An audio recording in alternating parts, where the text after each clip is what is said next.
দুই নামাজ মুনাফিকদের কাছে সবচেয়ে কঠিন, একটা হচ্ছে ফজরের নামাজ আর একটা এশার নামাজ। এক আলেমকে জিজ্ঞেস করা হলো ফজরের বাতাসটা এত ঠান্ডা আর স্নিগ্ধ কেন? আলেম উত্তর দিয়েছিল, কারণ ফজরের বাতাসে মুনাফিকদের নাকের দুর্গন্ধ মিশে না। ফজরের বাতাসটা স্নিগ্ধ, ফজরের সময় আল্লাহওয়ালাদের আনাগোনা, মুসল্লিদের আনাগোনা, ইসলামের পক্ষের শক্তির আনাগোনা। চিল্লায় বলেন ঠিক কিনা? মসজিদে নববীতে জুমার নামাজের দৃশ্য আর ফজরের নামাজের দৃশ্য ছিল এক। বাংলাদেশে ফজরের নামাজের দৃশ্য আর জুমার নামাজের দৃশ্য এক নাকি?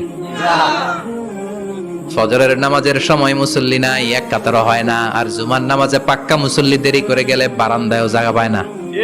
কথা কন। তাহলে ফজরের নামাজটা আমরা জামাতে পড়বো ইনশাআল্লাহ। এত আসতে আরো জোরে পড়েন ইনশাআল্লাহ।